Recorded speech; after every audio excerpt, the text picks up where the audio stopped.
Muy buenos días, mis hermanos. Que el Señor los bendiga. Reciban un fraternal saludo donde se encuentren en este momento. El día de hoy, mis hermanos, estaremos comenzando una serie con las exposiciones de los capítulos 11 y 12 del Evangelio de Mateo. Por favor, les pido que abran sus Biblias en el capítulo 11 de Mateo. Con la ayuda del Señor, comenzaremos hoy y la siguiente semana, si así Él lo quiere, estaremos viendo entonces las distintas reacciones de varios individuos o grupos ante la evidencia de que Jesús es el Mesías. Eso es lo que nos enseñan estos dos capítulos de este Evangelio. Pero también, hermano, nos va a ayudar a entender cuál es la respuesta que Dios espera de sus hijos ante distintas circunstancias. Así que el propósito es evangelístico, pero también edificador. El capítulo 11, por ejemplo, examina las respuestas de duda, la crítica, la indiferencia. El capítulo 12 habla de las respuestas del rechazo, del asombro, de la blasfemia y de la fascinación curiosa. Pero por hoy estaremos viendo en el capítulo 11 cuando las circunstancias no son favorables, debemos tener cuidado con el pecado de la duda. Evangelio de Mateo, capítulo 11, vamos a leer de versículo 1 al 6. Dice la palabra del Señor. Cuando Jesús terminó de dar instrucciones a sus 12 discípulos, se fue de allí a enseñar y a predicar en las ciudades de ellos. Y al oír Juan en la cárcel los hechos de Cristo, le envió 2 de sus discípulos para preguntarle: ¿Eres tú aquel que había de venir o esperamos a otro? Respondiendo Jesús les dijo: Id y haced saber a Juan las cosas que oís y veis. Los ciegos ven, los cojos andan, los leprosos son limpiados, los sordos oyen, los muertos son resucitados y a los pobres es anunciado el Evangelio. Y bienaventurado es el que no halle tropiezo en mí. Tengamos un tiempo de oración, mis hermanos. Gracias, Padre Santo, te damos por este día que nos permites rendirte un culto de adoración. Te pedimos, Señor, que nos ayudes a pesar de los distintos obstáculos y a pesar de que nos encontramos en diferentes lugares por la situación, las circunstancias a nivel mundial. Señor, te rogamos que ayudes nuestra debilidad para que tengamos una mayor comprensión de tu palabra, de tu persona, de la obra de Cristo. También, Señor, seamos edificados. Te lo pedimos, Señor, en el santo nombre de tu Hijo Jesús. Amén. Como les dije hace un momento, el día de hoy comprenderemos que cuando las circunstancias no son favorables, debemos tener cuidado con el pecado de la duda. Esto es así, mis hermanos, porque nuestras experiencias presentes ejercen una poderosa influencia en la forma en que consideramos las actividades de Dios en nuestras vidas y en la de los demás. Hallaremos a través de la exposición de hoy la fortaleza de soportar cuando experimentamos la compasión de Dios y un claro entendimiento de su voluntad según su palabra. Estos versículos que acabamos de leer nos aportan una lección importante que debemos tener en cuenta. Es posible, mis hermanos, que un creyente en un momento dado vacile y se llene de dudas. Las fluctuaciones de Juan el Bautista son recordatorios de que el creyente más firme puede debilitarse y tambalear, pero por la gracia de Dios, aún en esos momentos difíciles, nosotros vamos a aprender que debemos acudir intrépidamente al Señor, pidiendo fortaleza y aferrarnos a Él. Vayamos entonces y consideremos nuestro pasaje, versículo 2. Dice: al oír Juan en la cárcel los hechos de Cristo, le envió 2 de sus discípulos para preguntarle: ¿eres tú aquel que había de venir o esperamos a otro? Al principio realmente la pregunta parece fuera de lugar, porque Juan ya había reconocido al Señor Jesús como el Mesías que era enviado de parte del Padre. En el bautizo de Jesús, por ejemplo, el que estaba haciendo Juan, Juan se quiso negar a él y le dijo: Señor, yo necesito ser bautizado por ti. Eso lo dice Mateo 3:14. También, en el inicio del ministerio del Señor Jesús, Juan lo vio y le señaló a sus discípulos: he aquí el Cordero de Dios que quita el pecado del mundo. Juan capítulo 2, versículo 29.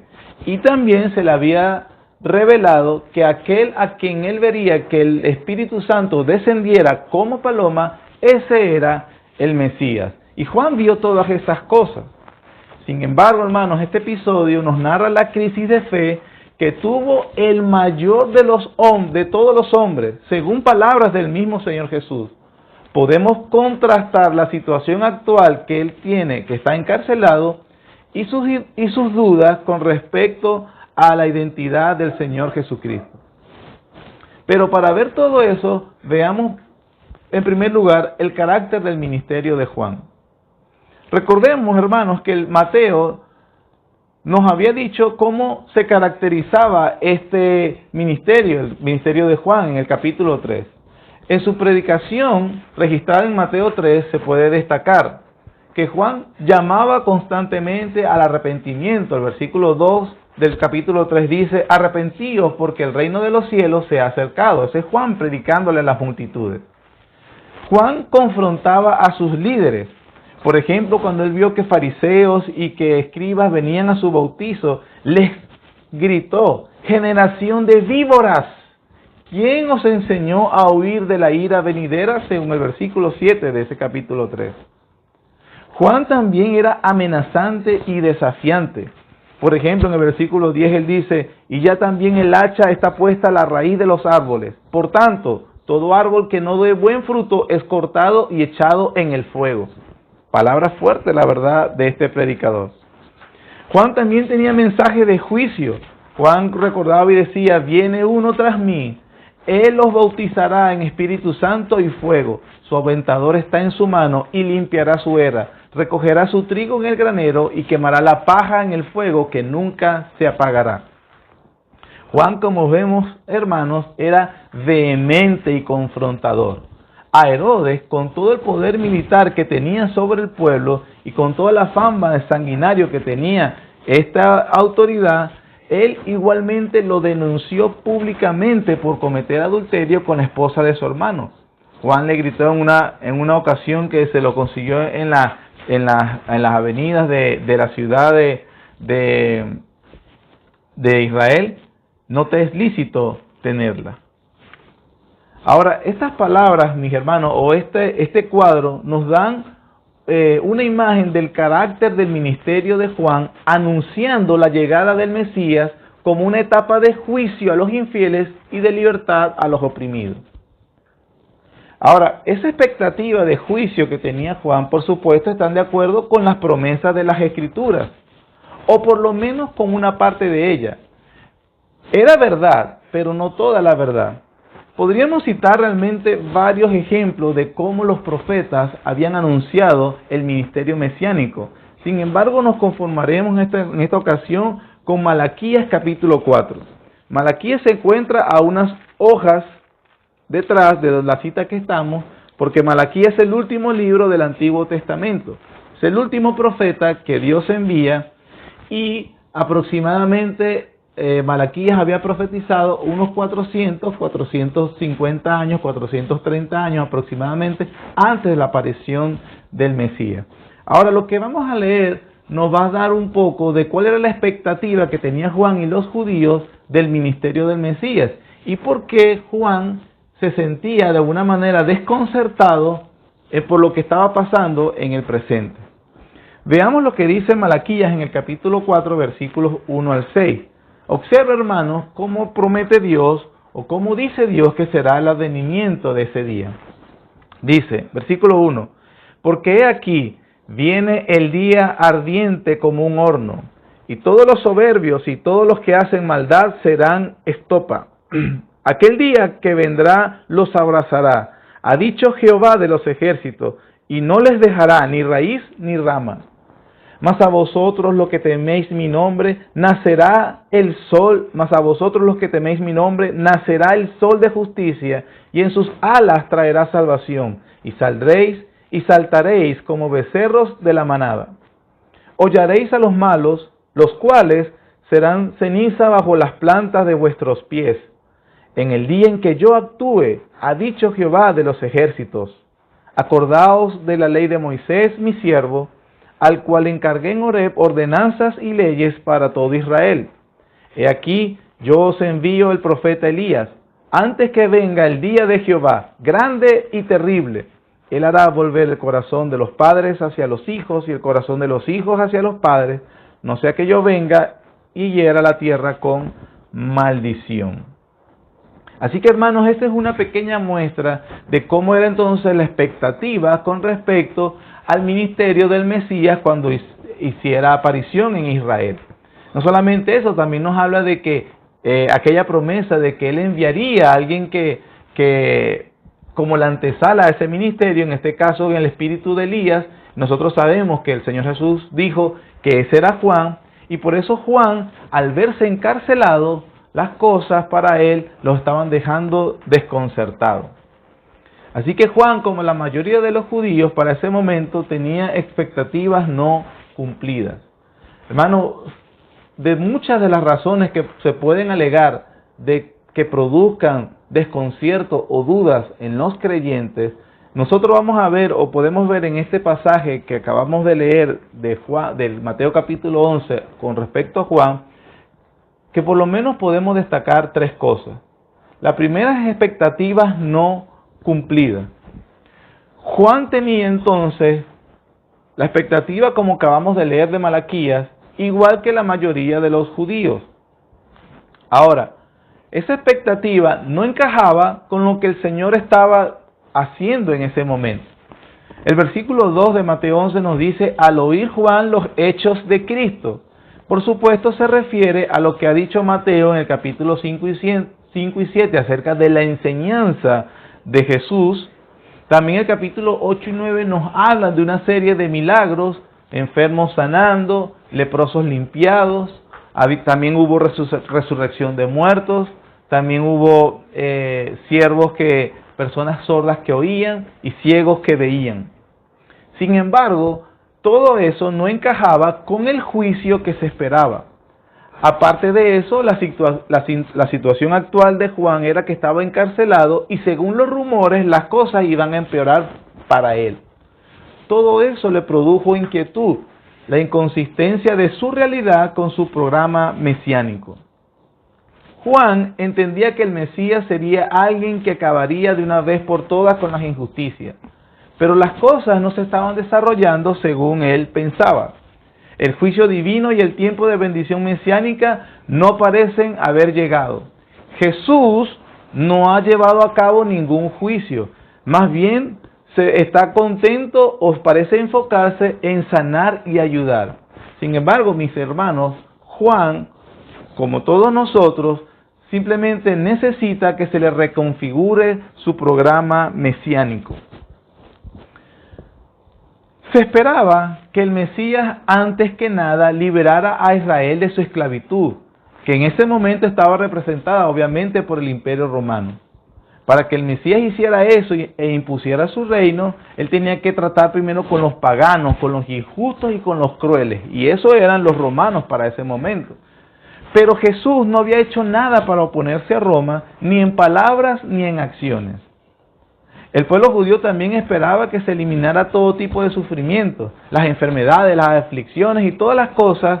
Se llegaría con la venida del Mesías a un estado ideal. Sin embargo, por más maravillosos y extensos que eran los milagros de Jesús, la verdad es que no se había derrotado por completo los males de Israel.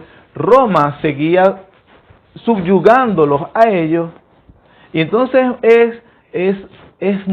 toda esta situación hizo que el profeta de Dios quedara desconcertado acerca del ministerio de Jesús. Ahora, hermanos, tengamos cuidado con hacer una desconsideración exagerada hacia Juan. Recordemos que los propios discípulos del Señor Jesucristo tenían algunas de esas ideas preconcebidas en relación con el Mesías y continuamente batallaban con dudas acerca de Jesús porque Él no se ajustaba a las expectativas que ellos tenían. Recuerden también que inclusive después de la resurrección del Señor Jesucristo, esperaban que el Señor estableciera su reino terrenal y le llegaron a preguntar en Hechos 1, Señor, ¿restaurarás el reino de Israel en este tiempo? Así que en varias ocasiones el Señor Jesús les aclaraba y les reconfiguraba el programa de Dios con respecto al ministerio mesiánico para que las ideas que se habían formado fueran aclaradas y esa distorsión fuera pasando. Lo cierto, hermanos, que Juan el Bautista era hijo de su época también. Las ideas de los israelitas con relación al Mesías estaban tan distorsionadas y arraigadas que hacían caso omiso o malinterpretaban cualquier cosa que Jesús dijera o hiciera, que no calzara precisamente con esas ideas. Incluso en Juan 10 se nos dice que cuando los judíos le gritaron a Jesús, le dijeron, ¿hasta cuándo nos turbarás el alma? Si tú eres el Cristo, dínoslo abiertamente. Y él contestó, os lo he dicho y no creéis. Hermanos, la perplejidad de Juan es muy común en sus siervos. Recuerden que lo mismo inclusive pasó con el profeta Elías en Primera de Reyes capítulo 19. Es impresionante ver realmente cómo este profeta, este siervo de Dios, tiene unas victorias impresionantes batallando contra los profetas de Baal y mostrándose valiente, agresivo y confiado, pero que unos versículos después lo vemos completamente deprimido, tanto así que prefiere morirse que seguir batallando por el reino de Dios. La verdad, hermanos, es que así pasa con muchos de nosotros, cuando la experiencia humana no corresponde con lo que conocemos de Dios. La gente hoy incluso, hermanos, algunos creyentes, por la misma razón está confundida y desconcertada, porque no encajan sus circunstancias con lo que Dios realmente está haciendo en el mundo. Las mentes de las personas están llenas de ideas que distorsiona lo que Dios hace. Continuamente oímos a las personas que nos preguntan, si Cristo ama tanto a todo el mundo, ¿por qué mueren niños y personas tienen hambre? ¿Por qué la gente se enferma? ¿O por qué algunos quedan discapacitados? La gente pregunta, si Dios es un Dios de justicia, ¿por qué existe tanta corrupción e injusticia en el mundo? ¿Por qué tantas personas les va mal y a tantas malas les va tan bien? Si Dios es tan amoroso y misericordioso, ¿por qué envía gente al infierno? Si Dios es tan poderoso y las religiones falsas son tan malas, ¿por qué simplemente no erradica las religiones falsas? Entonces, la realidad, cuando no corresponde a la expectativa que la persona tiene, termina cuestionando a Dios.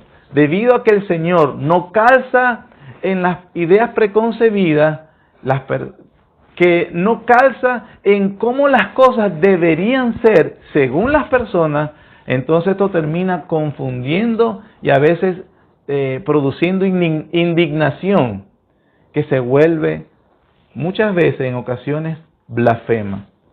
Sin embargo, hemos visto que algunas de estas frustraciones y dudas aparecen en nuestras vidas precisamente por expectativas no cumplidas, pero expectativas impuestas y no corresponden a lo que Dios dice y ofrece.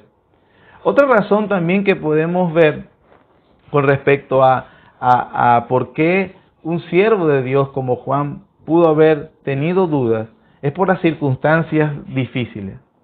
Humanamente hablando, el ministerio de Juan el Bautista era un total fracaso y había terminado en desastre.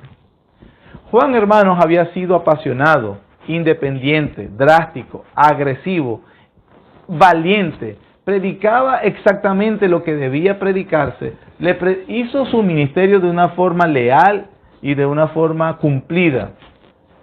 Juan era audaz y fiel al Señor. Pero ¿qué pasó después de toda esa fidelidad y de toda ese ímpetu?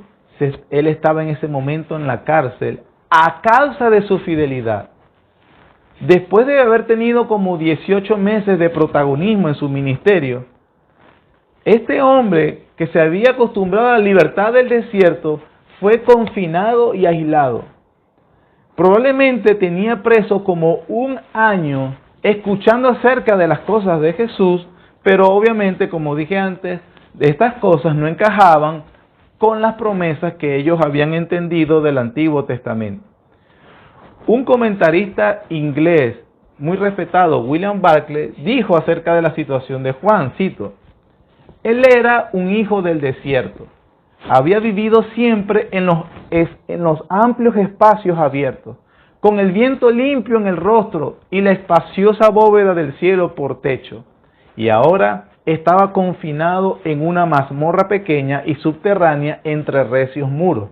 Para un hombre como Juan el Bautista, que tal vez no había vivido nunca en una casa, esto debió ser una situación de mucha agonía. Cierro la cita. Juan, hermanos, fue un verdadero santo y un verdadero profeta de Dios, apartado de leal y fiel, desinteresado e incondicional en su servicio al Señor. Había hecho precisamente lo que se le había encomendado. Había sido lleno con el Espíritu Santo desde el momento que estuvo en el vientre de su madre. Y toda su vida había vivido bajo el voto nazareo, el juramento de dedicación más exaltado de un hombre judío para ese tiempo. Pero ahora no podía dejar de preguntarse si la cárcel, la vergüenza, el hambre, el tormento físico, la confusión y la soledad eran sus recompensas. Hermanos, es muy probable que Juan, estando ese año en la cárcel, podría esperar y preguntarse qué pasó con promesas que hace el Señor, por ejemplo, en Isaías 61, 1 al 3, que dice que el Mesías, cuando vendría, él iba a vendar a los quebrantados de corazón, a publicar libertad a los cautivos y a los presos, apertura de la cárcel, a proclamar el año de la buena voluntad de Jehová y el día de la venganza del Dios nuestro, a consolar a todos los enlutados, a ordenar que a los afligidos de Sión se les dé gloria en lugar de ceniza, óleo en lugar de luto y manto de alegría en lugar de espíritu angustiado. Juan seguramente recordaba esas promesas, pero eso, Jesús sigue haciendo su ministerio y él no lo ve muy cercano.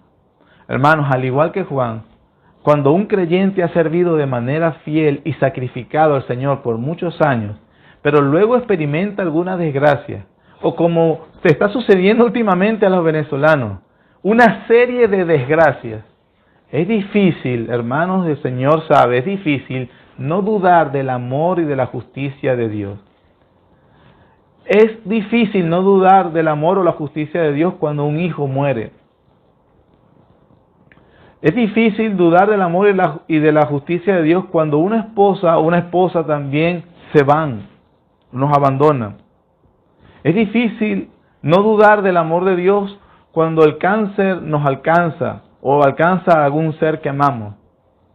En esos tiempos, en esos periodos, somos muy tentados a preguntar: Dios, ¿dónde estás ahora cuando más te necesito?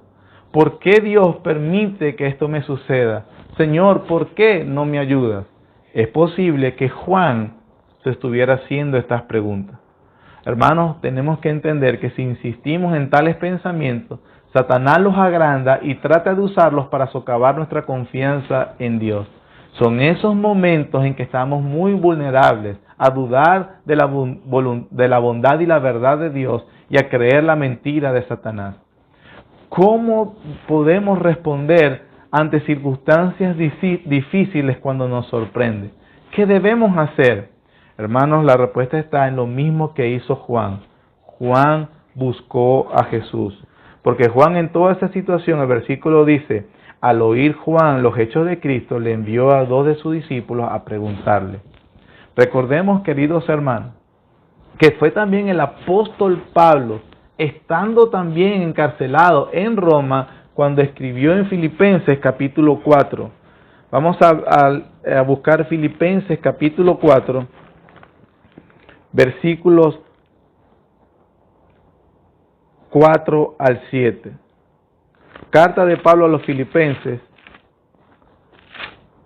capítulo 4, versículos 4 al 7. El Pablo preso le recomienda a los cristianos lo siguiente. Versículo 4 del capítulo 4. Regocijaos en el Señor siempre. Otra vez digo, regocijaos. Vuestra gentileza sea conocida de todos los hombres. El Señor está cerca. Por nada estéis afanosos, sino sean conocidas vuestras peticiones delante de Dios en toda oración y ruego con acción de gracias. Y la paz de Dios, que sobrepasa todo entendimiento, guardará vuestros corazones y vuestros pensamientos en Cristo Jesús. Lo que vemos que Pablo está diciendo aquí es lo mismo que hizo Juan cuando la duda llegó a su vida. Buscar al Señor para que nos ayude en circunstancias difíciles. Por eso Pablo pudo decir también en ese mismo capítulo 4 de Filipenses, versículos 12 y 13, sé vivir humildemente y sé tener abundancia. En todo y por todo estoy enseñado, así para estar saciado como para tener hambre, así para tener abundancia como para padecer necesidad. Todo lo puedo en Cristo que me fortalece. Las circunstancias negativas son dolorosas y difíciles, pero nuestra respuesta debe ser la misma de Juan, hermanos. Ir al Señor y pedirle que disipe nuestras dudas, nuestras ansiedades y temores. Otra razón también que podemos ver de Juan que hizo dudar a Juan, hermanos, y que nos puede hacer dudar a nosotros, es la revelación incompleta. Veamos que a pesar de que Juan había oído hablar de los hechos de Cristo, su información era de segunda mano y no, por supuesto, completa. Juan había estado encarcelado durante un año aproximadamente. Incluso cuando Juan estuvo predicando al aire libre, él no tuvo un contacto directo con Jesús después del bautismo. Ahora, si los propios discípulos de Jesús no entendían completamente al Señor y demostraban tener poca fe después de estar con Él íntimamente durante 3 años, es fácil entender por qué Juan el Bautista tenía dudas.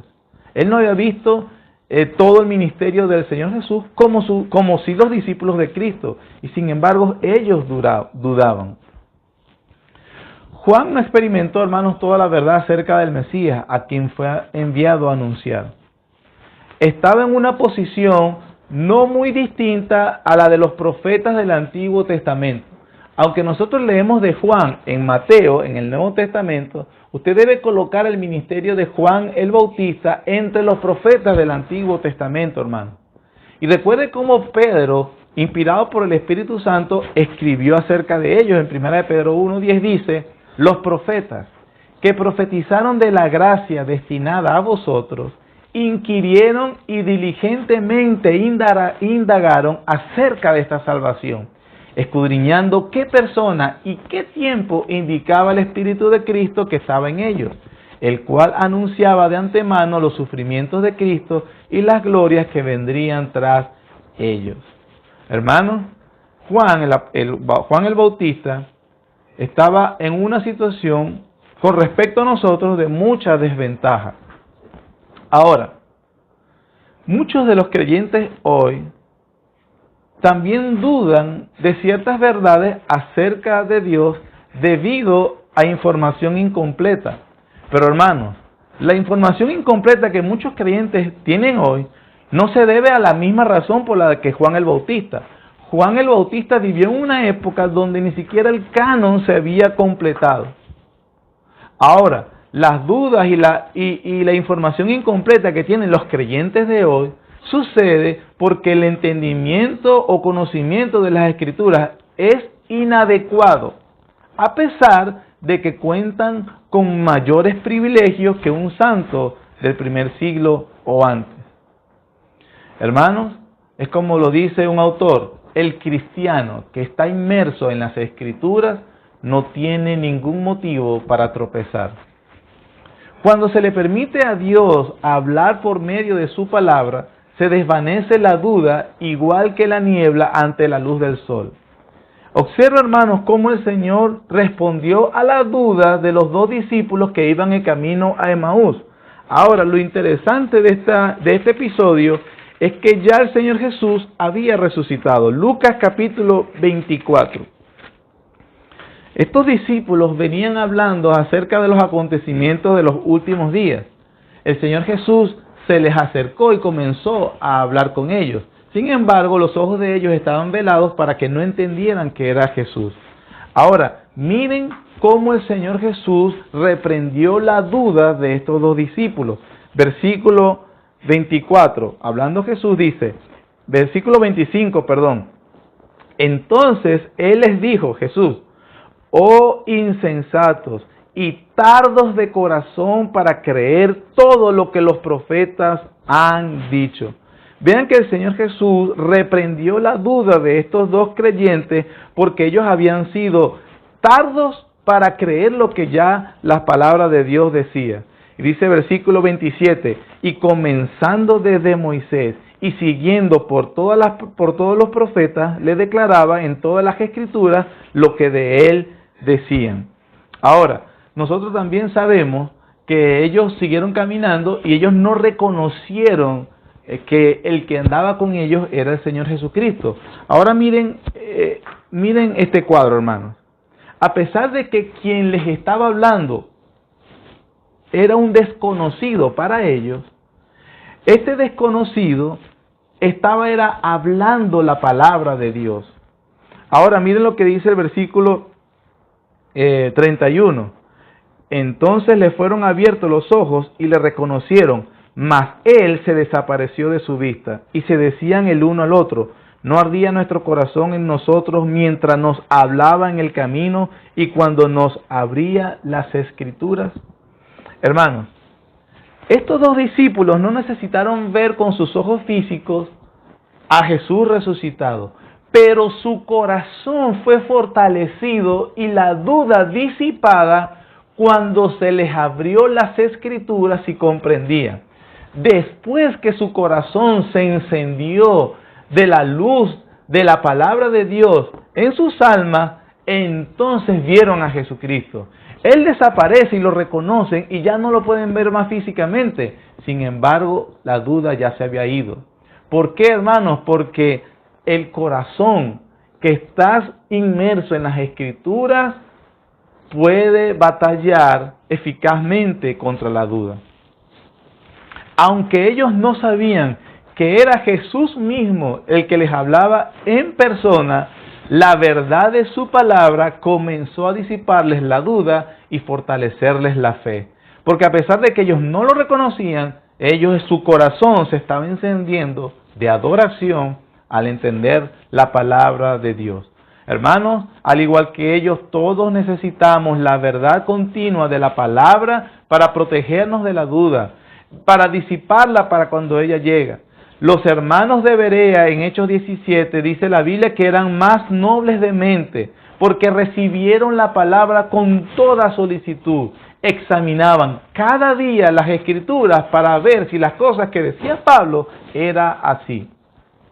Hermanos, el caso de Juan el Bautista y de muchos y de todos los creyentes desde su época, la duda puede describirse mejor como un desconcierto o confusión. El desconcierto del que tratan estos versículos es la incertidumbre de un creyente, un verdadero hijo de Dios y un ciudadano del reino de Dios. Juan no estaba cuestionando la veracidad de la palabra de Dios revelada en el Antiguo Testamento, o como le fue revelada en el bautismo de Jesús. Juan más bien estaba inseguro acerca de la comprensión que él tenía de esas verdades. Juan dudaba de él, no del Señor. Sin embargo, hermanos, debemos continuar y vamos a examinar ahora la respuesta del Señor Jesús. Versículo 4. Dice, versículo 4 de Mateo 11, la respuesta de Jesús. Respondiendo Jesús les dijo a los discípulos de Juan, id y haced saber a Juan las cosas que oís y veis. Los ciegos ven, los cojos andan, los leprosos son limpiados y los sordos oyen, los muertos son resucitados y a los pobres es anunciado el evangelio. Bienaventurado es el que no halle tropiezo en mí.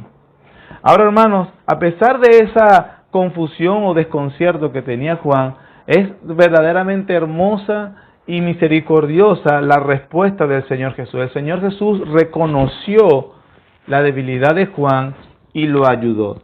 Y eso lo vemos en su respuesta. El Señor Jesús, en su paciencia, le reiteró a los discípulos de Juan que sí, la manera en que se había desarrollado su ministerio estaban ciertamente en línea con las promesas proféticas.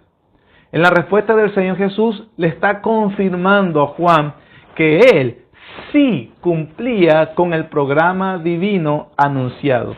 Vamos a ver algunos textos, como hicimos en la primera parte con respecto a cuál es la expectativa, pero también esto que sabía Juan y que por las circunstancias se le había nublado el entendimiento. Vamos rápidamente a Isaías capítulo 26. Tenga en mente la respuesta que coloca Mateo en los versículos 4 al 6. Pero todo eso viene precisamente por también el anuncio que tenían los profetas del Antiguo Testamento. En esta ocasión veremos solamente al profeta Isaías y veremos varias citas que son vemos que cuando la respuesta del Señor Jesús es una compilación de varias profecías del mismo Isaías. Hablando, por ejemplo, de ese día cuando Jehová precisamente rescataría a su pueblo, en Isaías capítulo 25, versículo 19, versículo 8, en Isaías capítulo 25, versículo 8 dice: destruirá a la muerte para siempre, y enjugará Jehová el Señor toda lágrima de todos los rostros, y quitará la afrenta de su pueblo de toda la tierra, porque Jehová lo ha dicho. Recuerde que en el capítulo 8 y 9 se habla inclusive de la resurrección de la hija de Jairo. Y Lucas 7 en esa misma ocasión nos dice que un hijo de la viuda, un hijo único de una viuda, fue resucitado por el Señor Jesús. Capítulo 26, versículo 19 dice: tus muertos vivirán, sus cadáveres resucitarán. Despertad y cantad, moradores del polvo, porque tu rocío es cual rocío de hortalizas, y la tierra dará sus muertos. El Señor estaba cumpliendo con esas promesas. Capítulo 29, versículo 18 y 19. Dice la palabra del Señor: en aquel tiempo los sordos oirán las palabras del libro, y los ojos de los ciegos verán en medio de la oscuridad y de las tinieblas. Entonces los humildes crecerán en alegría en Jehová, y aún los más pobres de los hombres se gozarán en el Santo de Israel. Capítulo 35, versículo 3 al 6.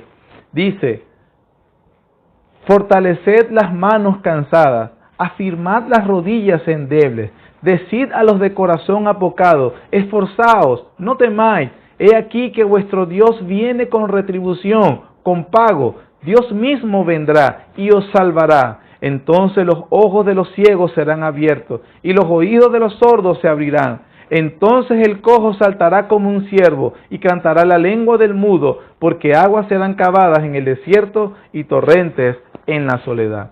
Todas esas son profecías que hablaban acerca del ministerio mesiánico cuando Él apareciera en escena. Esas son las citas que el Señor les recuerda a los discípulos de Juan, que no solamente estaban profetizadas, sino que ellos vieron que Jesús estaba cumpliendo y haciendo todo eso. De esta manera, el Señor le confirma que efectivamente las bendiciones de la era mesiánica han llegado con Él. Así que el Señor lo que ayuda a Juan, como también nos ayuda a cada uno de nosotros, es a que abramos los ojos para que veamos la imagen panorámica de la sincronización de Dios y de la manifestación de bendición y juicio. No hay que olvidar que los profetas del Antiguo Testamento comprimieron con frecuencia acontecimientos cercanos y lejanos del programa de Dios. Pero con la cita del Señor Jesús delante de los discípulos de Juan, Él confirma que todas las profecías de bendición que ellos vieron y que se anunciaban anteriormente, también, hermanos, algo que no debemos olvidar, incluyen contexto inmediato de juicio. Jesús ha traído la bendición, sí, pero todo aquel que rechace a su persona tendrá que enfrentarse ineludiblemente al juicio. Y eso lo vemos en las mismas palabras de Cristo, sobre todo en el versículo 20 que veremos en otra oportunidad. Juan 3:36 dice, el que cree en el Hijo tiene la vida, pero el que se rehúsa a creer en el Hijo de Dios no verá la vida, sino que la ira de Dios está sobre él. Debemos tener cuidado con la persona de Jesús. Debemos tener cuidado con cuáles son las conclusiones que estamos llegando precisamente por ese tipo de dejar que la circunstancia nuble nuestro entendimiento. Jesús trajo bendición, sí. Jesús es misericordioso y bondadoso, sí. Jesús muestra su amor al morir en nuestro lugar para satisfacer la ira de Dios, sí. Sin embargo, también Jesús es el Mesías señalado para llevar a cabo el juicio de Dios, al cual tendrás que enfrentarte si no tienes la respuesta correcta ante Él. Por último, en el versículo 6 vemos parte de esa respuesta del Señor, también es una reprensión suave acerca de Juan y sus discípulos. Versículo 6, bienaventurado es el que no halle tropiezo en mí.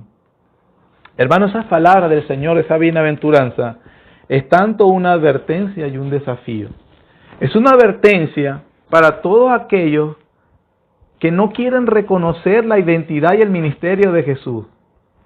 Y como no lo quieren reconocer, se apartan de la fe y rechazan la salvación que Él ofrece. Bienaventurado el que no haya tropiezo en mí. Sí, pero el que haya tropiezo en Jesús, por ejemplo, si tú todavía decides, tienes el descaro de rechazar lo que te ofrece Jesucristo y venir en arrepentimiento en Él, entonces no eres bienaventurado. Lo contrario es maldición. Maldito es el que no amare al Señor Jesucristo. Pero también es un desafío estas palabras para aquellos hermanos que sí han creído en Jesús. Es un desafío para que permanezcamos firmes en lo que Dios ha revelado y para que obviamente no dejemos que la duda nuble nuestro entendimiento. Hermanos, a través de este episodio podemos ver que hay privilegios y responsabilidades. El profeta Juan el Bautista tuvo el privilegio de preparar el camino del Señor, pero ese privilegio trajo consigo también la responsabilidad de seguir creyendo con humildad en los métodos del Señor, cuando se percibe que las cosas no salen como Él espera. También vemos una responsabilidad más amplia, porque no responder en fe humilde hace que otros se desvíen. Hermanos, seguramente Juan tenía dudas, pero muchos lo tenían como profeta de Dios.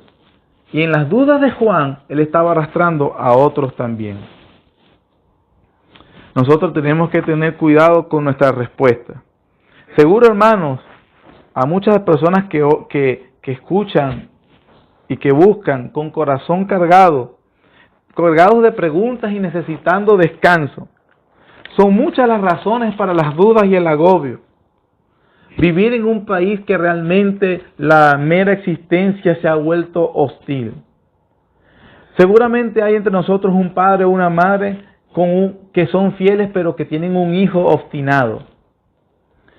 Debe ser muy difícil un cónyuge que en vez de compañero o de compañera se ha vuelto un enemigo dentro de la casa. Es un rival con el cual constantemente tenemos que lidiar. Probablemente la muerte nos ha llegado de manera impetuosa y sorprendente. Todas estas situaciones nos llevan a cuestionar, a veces respetuosa, pero otras no, el control que el Señor tiene sobre nuestras vidas. Es importante entender a estos corazones que seguramente estos corazones necesitan descansar. Sin embargo, en las palabras del Señor, hermanos, Él nos invita a ese descanso. Él realmente nos anima a que veamos las Escrituras para que nosotros podamos ser consolados. Observe cómo lo hizo con Juan. Él no hizo algo, digamos, fuera del programa o fuera de lo anunciado. Le recordó las Escrituras, mis hermanos. Los creyentes realmente que apartan el oído para oír la ley, su oración también será desoída. Nosotros no vamos a experimentar el cuidado de Dios si nosotros realmente no aplicamos nuestro oído para oír la palabra del Señor. Juan debió considerar los hechos y ajustarlos según el programa de Dios. Nosotros, mis hermanos, estamos llamados a ajustar nuestra apreciación a lo que es el programa de Dios. Hay 3 directrices, mis hermanos, que podemos deducir de la respuesta del Señor para ir finalizando. Lo primero que tenemos que tener cuando vamos a responder a una persona con dudas o con cierta perplejidad o con cierto desconcierto, lo primero que vemos en el Señor Jesús, hermanos, es compasión por las circunstancias y el sufrimiento. Ese elemento, hermanos, siempre es necesario incluir en cualquiera de nuestras respuestas a aquellos cuyas preguntas derivan del sufrimiento. Sea compasivo, mis hermanos, seamos compasivos, seamos comprensivos con el sufrimiento, no censures de manera inmediata, no descalifiques, trata de mostrar la compasión que el mismo Señor Jesús mostró por su siervo. Pero por otro lado, hermanos, el Señor no permitió que el clima inquisitivo de Juan en aquellos momentos anulara el valiente ministerio que el Bautista había llevado a cabo durante toda su vida. Juan, cuando se fueron los discípulos de Juan, continúa Mateo narrando que el Señor salió a hablar a las personas de Juan y le hizo un tributo a su siervo. En tercer lugar, hermanos, vemos que la palabra de Dios debe ser quien gobierne y guíe nuestra percepción de la realidad. Entender esto nos ayuda a tener una interpretación realista de los propósitos de Dios en nuestra vida. Juan simplemente tuvo que ser recordado de lo que dice la palabra del Señor. Y eso seguramente confortó al siervo de Dios. Hermanos, gloria al Señor por este pasaje. Porque este pasaje, en cuanto a la duda de Juan, nos tranquiliza y consuela un poco. Porque si este gran profeta de Dios tiene dudas y preguntas, nosotros también podemos tenerlas. Es verdad, hermanos, como cristianos hay un lugar para ser sinceros y poder expresarse cuando mi experiencia desconcierta mis expectativas. Aquí resulta importante tener un confidente, un hermano, una hermana que entienda y pueda ayudarnos a atravesar situaciones que nos dejan perplejos. Jesús actuó como un amigo incondicional para Juan. Nosotros estamos llamados a actuar así con nuestros hermanos que sufren. Sin embargo, también este pasaje nos enseña que debemos tener cuidado. Existe el potencial de hacer que otros se desvíen por nuestras actitudes. Jesús reprendió a Juan, porque si Juan persistía en la duda, él no sería el único en tropezar. Había mucha gente que lo tenía como un profeta de Dios, y a ellos también los iba a arrastrar. Hay muchos momentos en que será necesario, mis hermanos, soportar la aflicción en silencio y esperar la dirección de Dios. Seguramente, hermanos, esta situación venezolana nos ha dejado desconcertados y perplejos. Ha producido la duda. Esperamos a través de estas palabras y de que la palabra del Señor nos ayude a ver que sí, hay cosas que precisamente nublan nuestra comprensión y nuestra fe, pero por la gracia de Dios podemos seguir adelante. Oremos. Gracias, Señor, por tu palabra predicada. Oh Padre, gracias por este pasaje tan importante que nos ayuda a confrontar la duda. Señor, gracias por tu comprensión, amor y misericordia. Ayúdanos, Señor, para que nuestro entendimiento sea gobernado y dirigido por tu palabra y la fe, y así podamos disfrutar de la paz que sobrepasa todo entendimiento. Te amamos, Señor, en el nombre de Cristo Jesús. Amén.